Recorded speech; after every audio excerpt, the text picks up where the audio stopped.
Gracias a todos. Primero mi agradecimiento a Inraut, Antonio, a Nagore, no solo por la invitación, sino por mantener viva la llama de la discusión y el análisis a nivel subnacional, ¿no? A nivel local y regional, que es donde suceden las cosas y que muchas veces desde la perspectiva nacional, sobre todo en instituciones internacionales, se pierde, ¿no?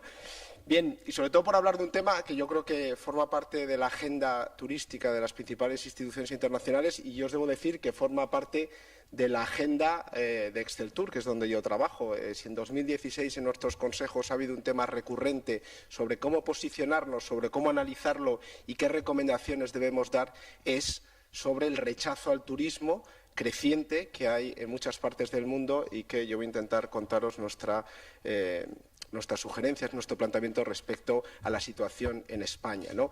Desde un punto de vista de diagnóstico, desde un punto de vista de recomendaciones y desde un punto de vista de cómo esas recomendaciones se están desarrollando en las principales ciudades españolas, que sería fundamentalmente el contenido de mi presentación. Voy a ir un poco rápido porque hemos quedado a intentar tener un debate después y, por tanto, los datos que os voy a enseñar los voy a pasar con cierta rapidez.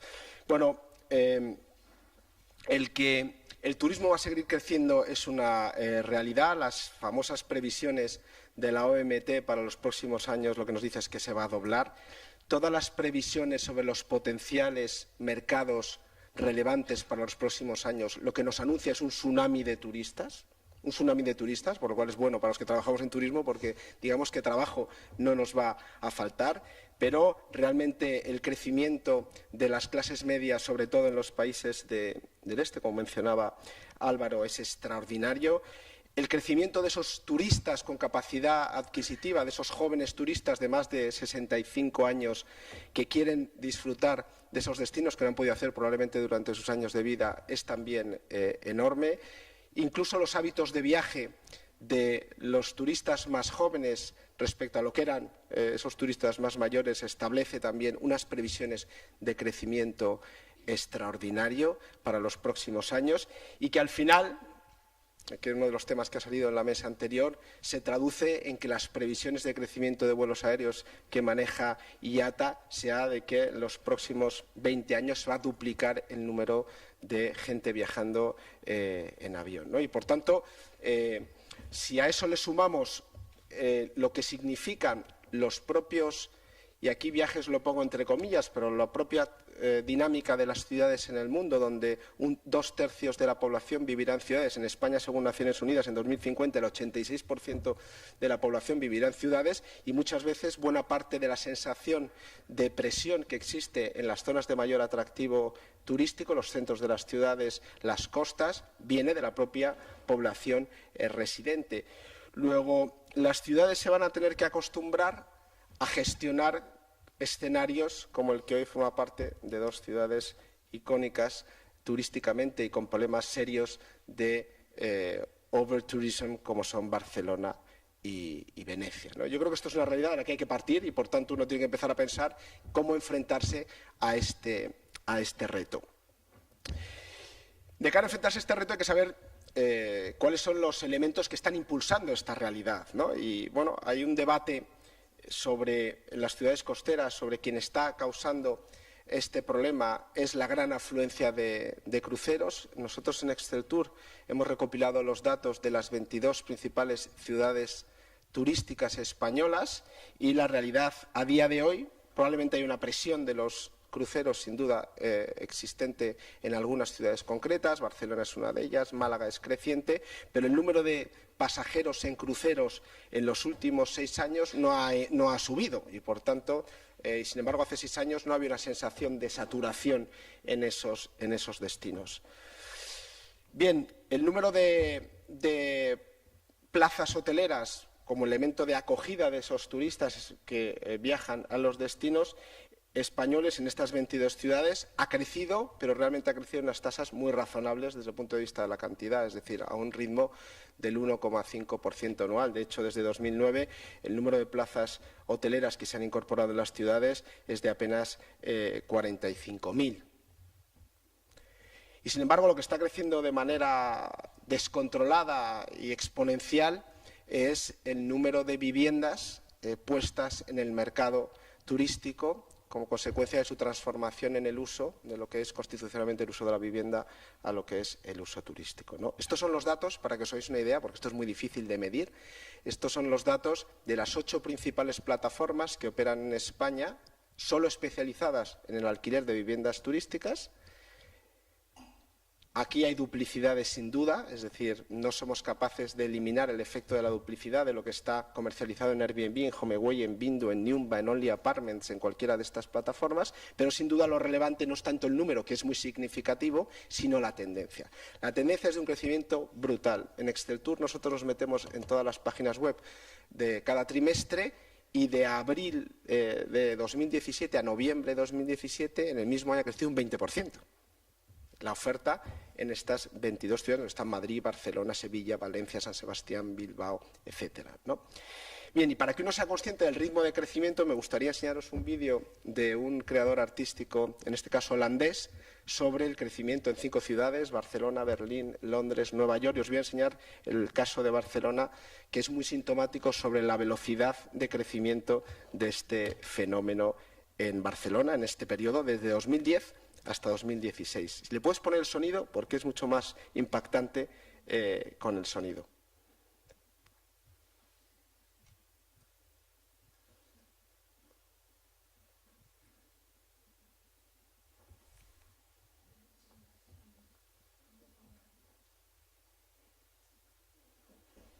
Lo que vais a ver es de 2009 a 2017 cómo han ido abriéndose viviendas turísticas en el portal de Airbnb hasta nuestros días y la velocidad del fenómeno. Si pones un poquito la velocidad más rápida, ahí en el menú de arriba, a ese, un poquito más rápido para que no sea... Ahí, perfecto. Y le das, por favor, a empezar. Y si podéis poner el sonido... Sí, eso lo cierras, dale ahí, sí. Dale. Sí, sí. Tenéis abajo a la izquierda la fecha de cuándo se van dando el día.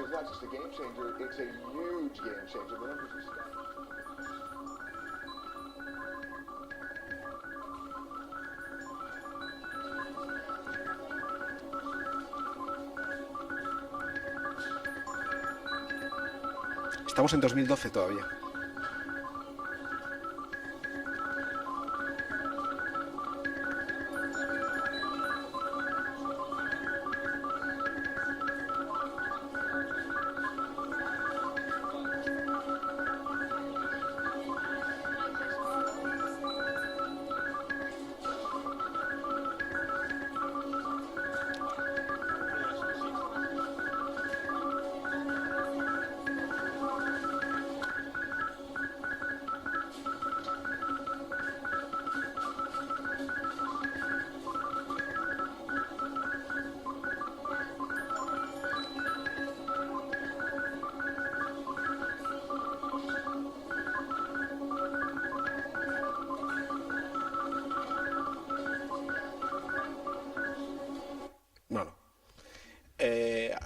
La velocidad en la que se está produciendo este crecimiento descontrolado de las viviendas turísticas, lo que está introduciendo es una sobrepresión a los destinos en la medida en que los instrumentos clásicos de ordenación del alojamiento, sobre todo la planificación urbanística, no está siendo capaz de controlarlo. Nosotros en Exceltur hicimos un estudio sobre los impactos que tienen estas viviendas sobre el sector turístico para realmente entenderlas. Estos son los datos de las 22 ciudades, lo verde son las plazas en viviendas turísticas y lo azul en hoteles, para que veáis que el crecimiento además se extiende sobre el conjunto de destinos turísticos españoles. Y lo que quería compartir con vosotros son los rasgos de estas viviendas que, como os decía, se deriva del estudio que hicimos en Exceltur hace 2 años. Bueno, el primer rasgo es que la conversión de viviendas en alojamientos turísticos se produce fundamentalmente en el centro de las ciudades. El 73% de las viviendas se concentra en el centro de estas ciudades, mientras que, por ejemplo, la oferta alojativa tradicional hotelera en el centro solo se concentra el 42% de sus plazas. De tal manera que a día de hoy, 1 de cada 10 casas ya se dedica al alquiler turístico en los centros de las ciudades españolas. Es decir, en el típico edificio de 20 vecinos ya hay 2 que se lo están alquilando a turistas. Esto está generando unos problemas muy importantes en los centros fundamentalmente de las ciudades. Estos son los mapas de la concentración de las viviendas en Barcelona y en Madrid, en las principales zonas turísticas, y que se resumen en dos principales efectos. Uno, que es la subida de los precios del alquiler y, por tanto, la expulsión de los residentes de los centros. Fijaros, esta es la información en gris, el incremento de los precios de la vivienda en los principales barrios de interés turístico de Barcelona y de Madrid, y en azul tenéis el crecimiento, que en este caso es caída, de la población residente. Es difícil entender qué puede estar explicando que suban mucho los precios cuando está bajando la población, y el efecto que explica este fenómeno es el del alquiler turístico, la puesta en el mercado que habéis visto en ese vídeo de las viviendas dedicadas al alquiler turístico. Y esto sin duda está generando muchos problemas de convivencia en los vecinos, ¿no? Si el urbanismo como instrumento de gestión de las ciudades establecía que el uso turístico se tiene que producir en un edificio aislado, es porque lógicamente los turistas tienen hábitos diferentes que cuando conviven en el mismo edificio genera problemas, ¿no? Y hicimos una encuesta a asociaciones de vecinos en España y el 82% encontraba problemas de ruido, de necesidad de limpiar más los espacios comunes, de pérdida de seguridad, de problemas de mantenimiento, y lo que para nosotros era más importante, de que se estaba perdiendo los elementos de identidad local característicos de sus barrios. Es decir, el atractivo incluso para los cuales los turistas viajan. Bien, y desde un escenario de sobrecongestión turística, de overtourism, lo que estamos encontrando es un escenario de rechazo al turista, de turismofobia, porque los vecinos están viendo cómo el turista está ya en sus propios edificios, lo cual nos preocupa extraordinariamente, porque cuando la sociedad empieza a rechazar el turista, y estos son fotos de Madrid, de Barcelona y de Palma, cuando la sociedad rechaza al turista y rechaza el turismo, rechaza a la industria en su conjunto, y no diferencia si es el propio alquiler, que si es el hotel, o me da igual la línea aérea o la agencia de viajes. Y eso es lo que hace que en Exceltur estemos extraordinariamente preocupados por esto. Este es el diagnóstico, ¿no? Aquí lo que hay que hacer es empezar a trabajar en cómo responder a este reto. Y para mí una idea muy importante es que esto no se trata de un reto turístico. Esto se trata de un reto que tiene que ver con el modelo de ciudad o el modelo de destino, si estamos hablando de una zona de costa, donde lógicamente se integra la estrategia turística, pero el debate a día de hoy es sobre la pervivencia del modelo de ciudad europea tal y como lo entendemos, y que muchas ciudades, estoy hablando de Berlín, estoy hablando de Ámsterdam, estoy hablando de Londres, estoy hablando de París, se están viendo afectadas por este fenómeno. Y aquí vamos a hablar de turismo, y ahora voy a aterrizar una serie de reflexiones en el ámbito turístico, pero esto es un debate del modelo de ciudad, incluso del modelo de cómo acceder a la vivienda, del modelo de convivencia que se produce, lógicamente, en las ciudades tal y como las entendemos. Y desde el punto de vista turístico introduce un reto enorme. Los entes de gestión turística han estado dedicados a vender la ciudad. Cuanto más turistas, mejor. Y aquí tenemos extraordinarios casos, como es Barcelona, con una excelente estrategia de atracción de turistas, porque los DMOs famosos lo que eran entidades de promoción y de venta del turismo. Y, sin embargo, lo que tenemos que empezar es a transitar a sistemas de gestión de la ciudad turística o gestión de la ciudad integrando al turismo y sus dinámicas en la misma. Y esto significa un cambio extraordinario en la manera de gestionar el turismo en las ciudades. Porque al final significa que tienes que empezar a integrar a los principales agentes turísticos y significa que tienes que integrar a la ciudad. Barcelona tiene un excelente ejemplo de intentar integrar a la sociedad en la gestión turística con una asamblea que incorpora la opinión de los distintos colectivos de la ciudad en la gestión turística, ¿no? Con la complejidad que ello incorpora. Y esto introduce también el hecho de empezar a estar conectados los que se dedican a la gestión turística con el resto de entes del ayuntamiento, es decir, de la gestión pública del destino, a la escala en la que queramos hablar. Es decir, que turismo tiene que estar en contacto con planificación del territorio, me da igual con urbanismo, con el Departamento de Desarrollo Económico, el Departamento de Cultura, el Departamento de Seguridad, el Departamento de Medio Ambiente, Gestión de Residuos, etcétera. Y esto es crucial, porque si no va a ser muy difícil que no seamos capaces de gestionar las implicaciones que tiene el modelo turístico que dediquemos sobre el conjunto de la ciudad. Y esto, aunque sea muy obvio decirlo, pero como luego os voy a contar cómo están las ciudades españolas en relación con esto, significa tener una estrategia. Significa tener una estrategia que parta de este diagnóstico, que no nos va a faltar demanda, sino lo que vamos a tener que hacer es gestionar nuestro destino para ser capaz de atraer la demanda que más le interese al destino. Y esto es un cambio de paradigma muy importante, ¿no?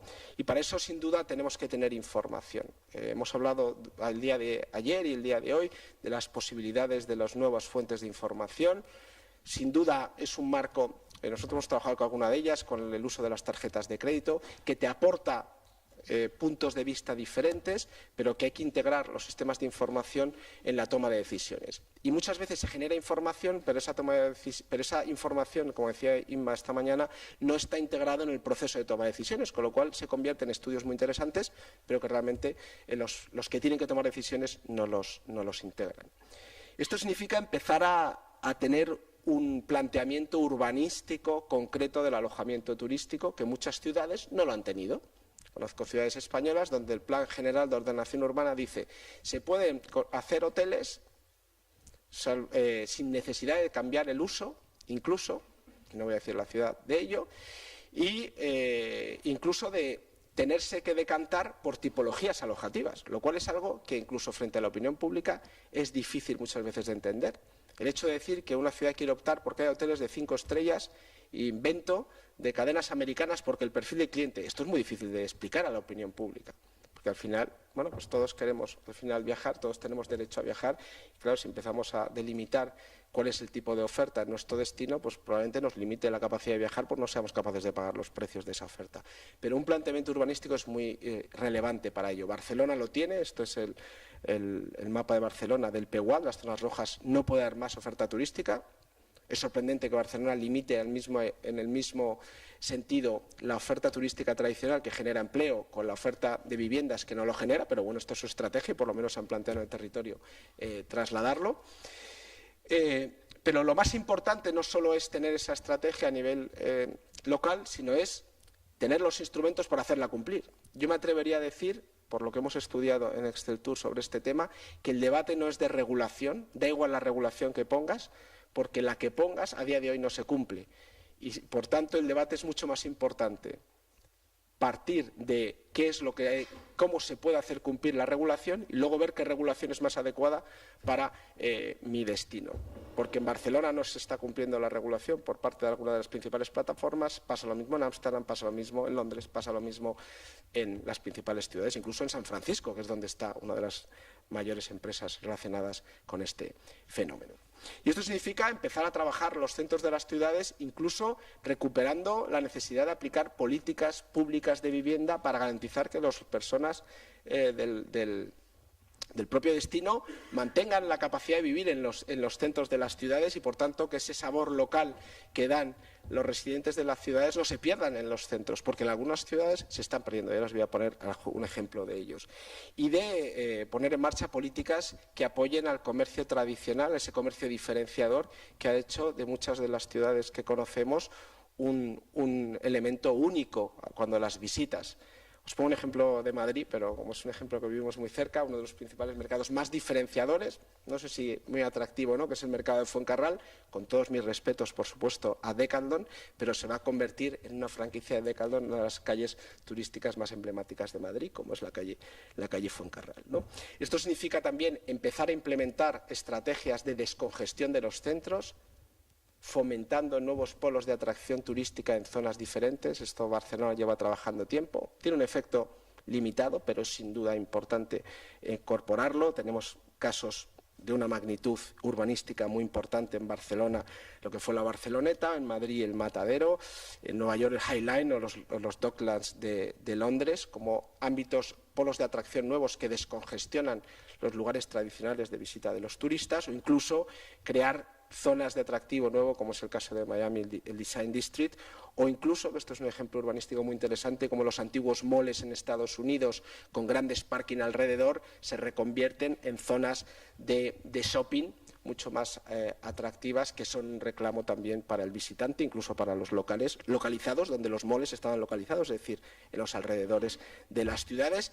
Y, cómo no, trabajar, que esto políticamente normalmente es muy difícil de entender, con todo el hinterland de tu zona de influencia. Y voy a hablar de Madrid porque lo conozco mucho. Cuesta entender que descongestionaríamos y extenderíamos la estancia en Madrid si vendiéramos Madrid con todas las ciudades patrimonio de la humanidad que tenemos a menos de una hora de alta velocidad. Estoy hablando de Toledo, de Cuenca, de Salamanca, ¿no? París lo está haciendo. París lo está haciendo con una estrategia, yo creo, muy interesante y sin duda es un elemento a seguir. Trabajar todo lo que es la movilidad en el destino es otro de los retos muy importantes. Incluso la tecnología nos ayuda. Nueva York ya le cuenta al turista dónde hay más colas y menos colas para redirigir los flujos turísticos, para comunicar otras zonas de la ciudad realmente no tan congestionadas, y esto tiene que ser de nuevo un elemento que forme parte de la agenda de los gestores no turísticos, sino de los gestores de la movilidad de la ciudad, y luego haré alguna referencia sobre eso. Atraer productos de alto valor añadido. Steven ayer ponía algunos ejemplos.